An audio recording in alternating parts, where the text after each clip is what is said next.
Olá, alunos, tudo bem com vocês? Então, hoje nós vamos dar início à nossa aula de administração e negociação de conflitos. Eu gostaria de falar com vocês hoje sobre as habilidades de um administrador. Porque um administrador, ele precisa, se ele não for um administrador nato, que na grande maior parte das vezes as pessoas não nascem com tais habilidades, elas precisam desenvolvê-las. E por mais que a gente ache isso simples, é muito interessante a gente usar dessas ferramentas e usar dessas habilidades para conseguir propor um acordo, encerrar uma discussão, propor para que ambas as partes fiquem no ganha-ganha, para que tenha uma relação pré-estabelecida de ganha-ganha. Então, essas 5 habilidades que nós vamos falar nessa aula vai dar para vocês bagagem e ferramentas para que vocês consigam, se não serem bons negociadores, poder treinar uns negociadores ou poder cobrar de futuros negociadores que vocês precisarão, como administradores, contratar para sua empresa.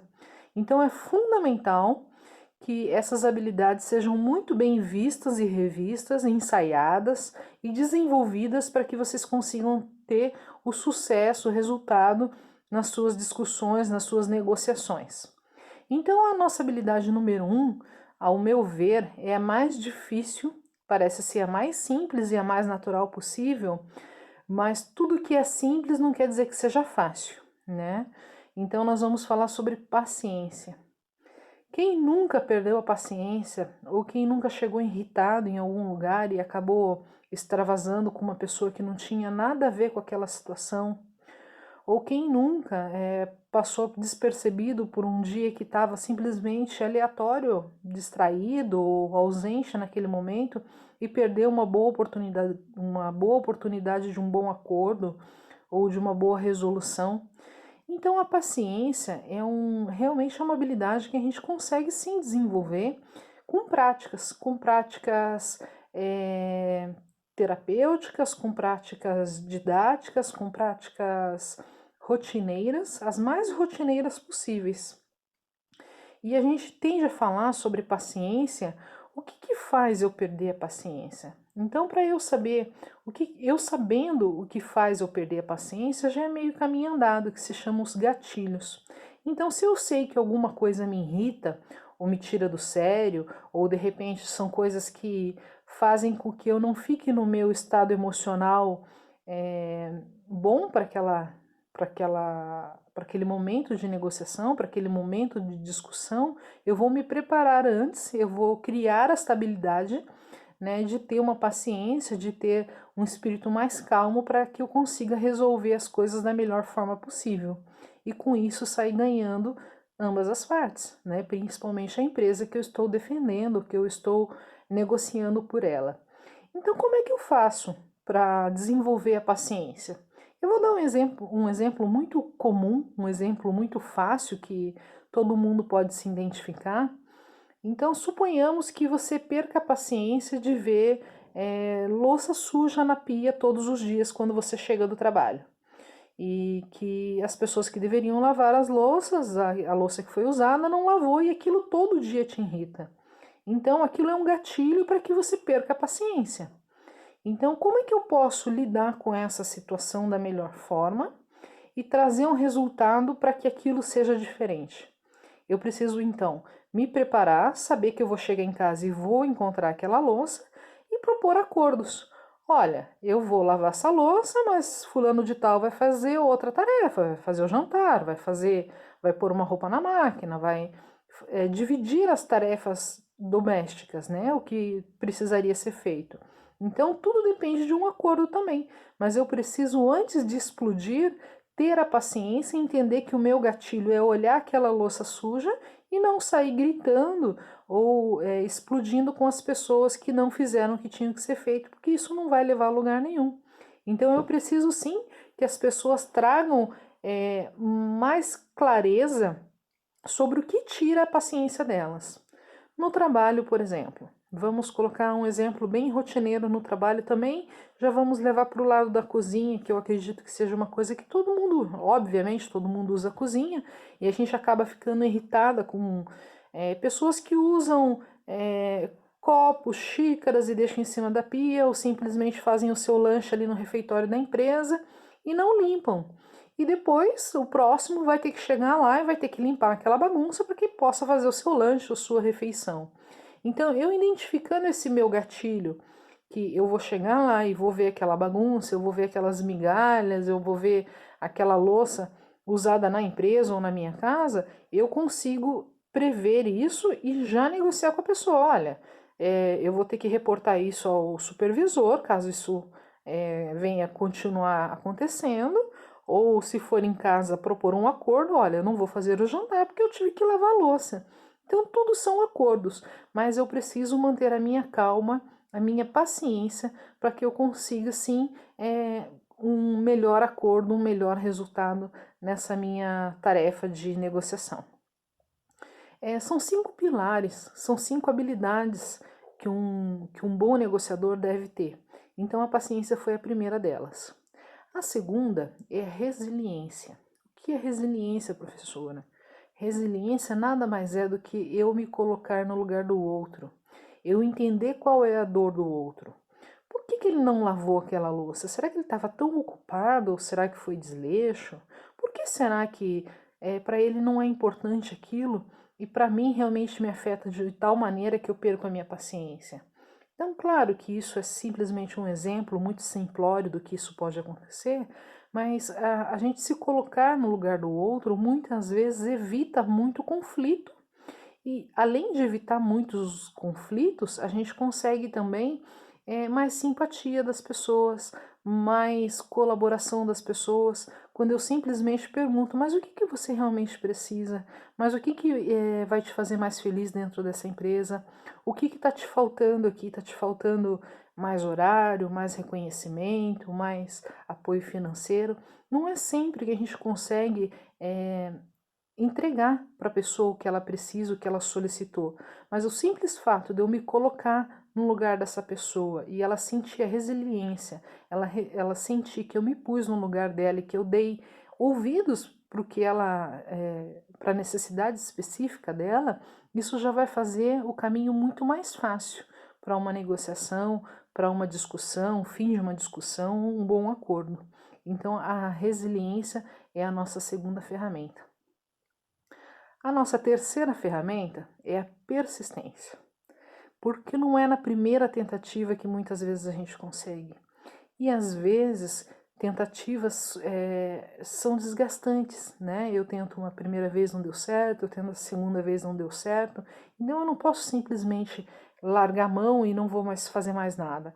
Então eu preciso ter a persistência e mudar algumas dinâmicas, algumas didáticas dessa negociação para que eu consiga sim ter esse resultado.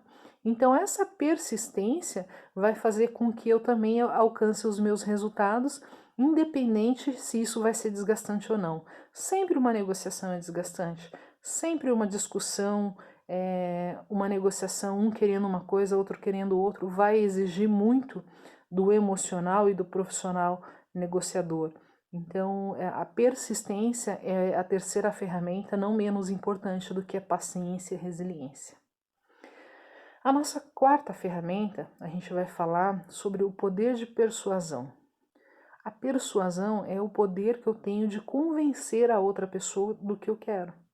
Então, suponhamos assim, vamos pegar de novo o exemplo da louça, vamos pegar um exemplo doméstico, que isso vai ficar um pouco mais fácil, de fácil entendimento, né, que eu acredito que na nossa turma tem pessoas que trabalham, pessoas que não trabalham, cargos diferentes, então problemas em casa todos temos. Né? Cozinha em casa todos temos e gera, aonde tem mais de uma pessoa, é normal, é muito natural que exista algum tipo de discussão, algum tipo de conflito. Então, suponhamos que eu tenha que lavar essa louça todos os dias, obviamente, eu preciso ter a cozinha limpa todos os dias, e onde eu vou usar o meu poder de persuasão?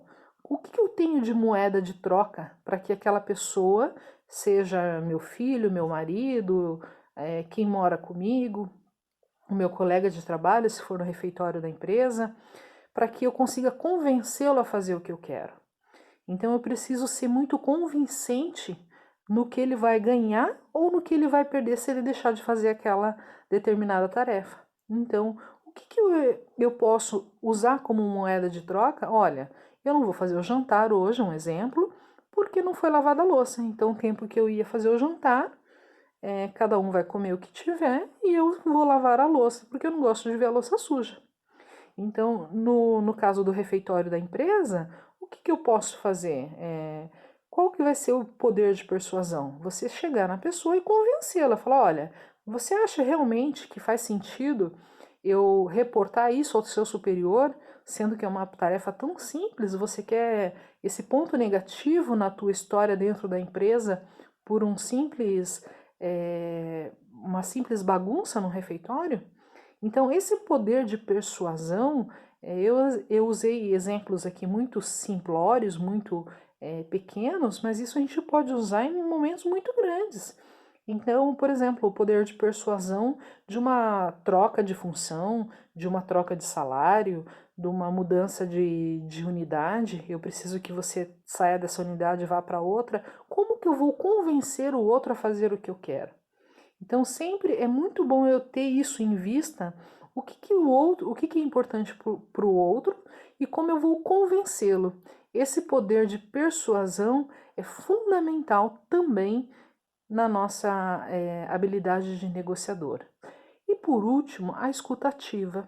A escutativa, ela se confunde um pouquinho com a resiliência, mas deixa eu explicar um pouquinho a diferença para vocês. A resiliência é eu me pôr no lugar do outro. A escutativa é tudo que eu consiga dar ouvidos e escutar o que a pessoa está falando. Porque muitas vezes na nossa pressa do dia a dia, no nosso cotidiano, vocês já perceberam que a gente mal deixa as pessoas falarem? A gente mal deixa as pessoas explicar porque a gente está sempre com pressa, porque a gente nunca tem tempo. Então, eu preciso ter uma escuta ativa, principalmente se eu for o intermediador de um conflito, para que eu consiga escutar os dois lados. Como num tribunal de justiça, eu preciso escutar os dois lados para poder dar um veredito. Então, eu, como juíza, nesse ponto, o negociador, o interlocutor, vai ter que ter o papel de um juiz para que eu consiga ouvir essas duas partes e ver qual tem mais sentido. Qual das duas necessidades tem mais sentido e qual delas eu posso atender para que eu consiga ficar mais próximo do quadro ganha-ganha e não só uma parte sai ganhando e a outra sai perdendo. Então, vale essas 5 habilidades para vocês entenderem bem o que é. Então, começando por paciência, depois resiliência, persistência, persuasão e escutativa. Eu espero ter ajudado. São coisas realmente que isso a gente pode levar para a vida, porque a nossa vida nada mais é do que uma negociação o tempo todo. Então a gente precisa sempre estar negociando algum momento, alguma coisa, algum salário, algum tempo, alguma tarefa. Então isso é muito importante a gente saber negociar e a gente ter realmente essas habilidades para que tudo fique mais fácil e que saia do jeito que a gente gostaria que saísse e tenha o resultado disso, ok? Espero ter ajudado. Esse vídeo ficou um pouquinho longo porque eu não dividi, seria muito importante que vocês entendessem todo o contexto das habilidades do negociador, né? A gente ficou até com saudade de poder dar as aulas e poder explicar de uma forma mais íntegra em tudo, então nesta aula eu resolvi fazer esse vídeo um pouquinho mais amplo.